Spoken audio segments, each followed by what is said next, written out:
په خدای مې دې قسمی چې داسې په وینو بجاړی په وینو چې عمر لبم جړا څوک رکاولی نشي په وینو بجاړی.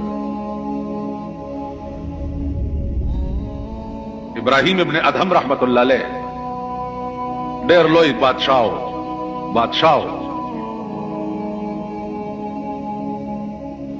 د شپې په پالنګ کې پروت دی.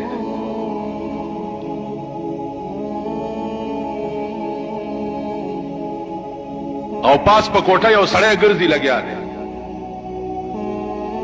ابراهیم ابن ادهم ورته وې څوک یې؟ وې صاحب زه اوښانو والا یم، اوښ رانه ورک شوی. بادشاہ ورته وایي چې او بدبخته دا د بادشاہ محل دی، دلته بني ادم نشي راتلی، نو پاس په کوټه اوښ د کوم ځای نه راغی؟ او خان والا ورته وایي چې بادشاہ قبله عالم دلته پاس په کوټه اوښ نشي راتلی. وی نه دلته سړی نشي راتلی. ویل نو که دلته اوښ نشي راتلی او ناممکنه ده، نو دام ناممکنه ده چې ته پروت په پالنګ کې او आवाज کوي چې زه خدای لټوم. په پالنګونو کې چاته خدای نه ملاویږي. د هارون ابراهیم ابن ادهم په دماغ کې انقلاب راوست. چوفو دا خو رښتیا و. ټوله شپه یې ویښه تېره کړه. سهار چې دربار ته راغی ناست دی، وزیران مزیران ورسره ناست دي. هماغه سړی چې د شپې د اوښانو والا په شکل کې راغلی و، سهار هغه سړی بیا د غویانو والا په شکل کې راغی. زوړ غوندې پټکی والی دی او بلا یې تړلې ده او تر او تر ګرځي. سپایانو ته تپوس وکړو چې څوک یې؟ لکه څه ګورې؟ ویل جي غوی رانه ورک دی، غوی لټوم. دا د بادشاہ دفتر دی، دربار دی، دا لیونی. ابراهیم ابن ادهم دننه واورېد، هغه وی علیا دننه یې راولئ، دا څوک دی؟ سپایانو ونیوه، دننه یې بوتلو چې څه لټې؟ وی جي غوی درنه ورک دی. نو ابراهیم ابن ادهم ورته وایي چې دا څه سری دی چې ته پکې غویان لټې؟ دا خو د بادشاہ دربار دی. نو سړی ورته وایي چې د سره من غواړم څه خبره کولی شم؟ وی چې ووایه. وی دې دربار کې تا نه وړاندې څوک و؟ وی زما پلار و. وی هغه نه وړاندې څوک و؟ وی زما نیکه و. وی چې اوس څوک دی؟ ویل زه یم. وی تا نه پس به څوک وي؟ پته نشته که زما زوی و نو شاید چې هغه به. وی تا څنګه ووایي چې دا څه سری خو نه دی چې غویان پکې راځي؟ سری څه ته وایي؟ سری هم دې ته وایي چې زوړ مسافر ته لاړ شي او نوی وله راشي. نیکه دې لاړو، پلار دې راغی، پلار دې لاړو، ته رالې، ته به هم ترې نن سبا کې لاړ شي، بل به وله راشي. بادشاہ وی بیړه یې غرقه شي.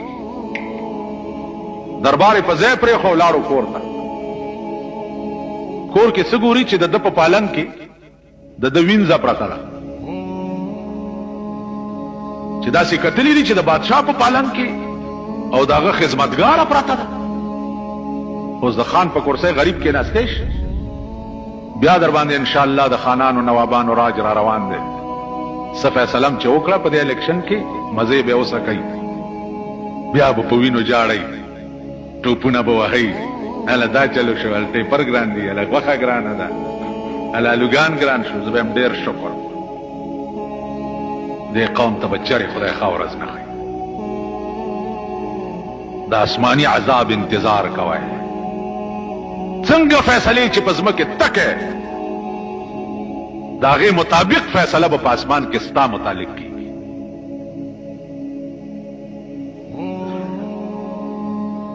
څنګه فیصلې چې کې د هغې موافق فیصله به په اسمان کې ستا متعلق کېږي.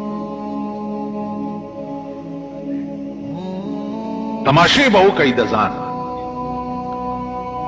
چې ښځې به هم کم خوامنډې وهي، لوڼه به هم کم خوامنډې وهي، او زامن بم کم خامنډې وهي، او ته به کم خامنډې وهي. د ځان تماشې به وکړي. نو عزیزانو عرض داو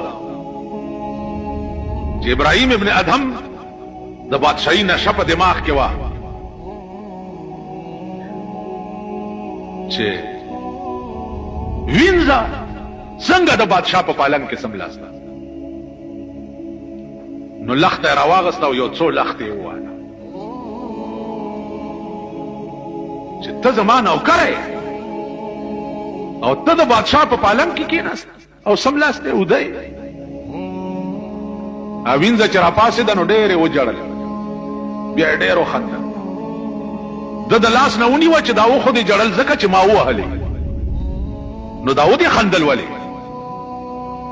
بادشاہ پرېدا بس تا خپل کارو کو ما خپلو کو څه تپوسونه کوي ویل نه پرېدم دی نه ودې جړل ولې ویلو مې جړل ځکه چې تا ووهلم نو ما وجړل او ویل دا ودې خندل ولې ویلې ومې خندل ځکه چې ما یو 10 منټه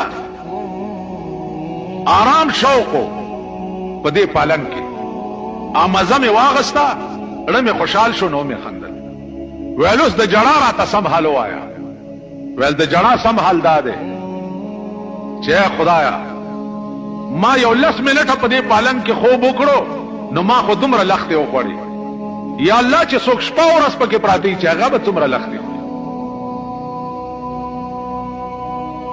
د پالنګونو او د کرسو مزه د دې د لختو انجام بم ګوري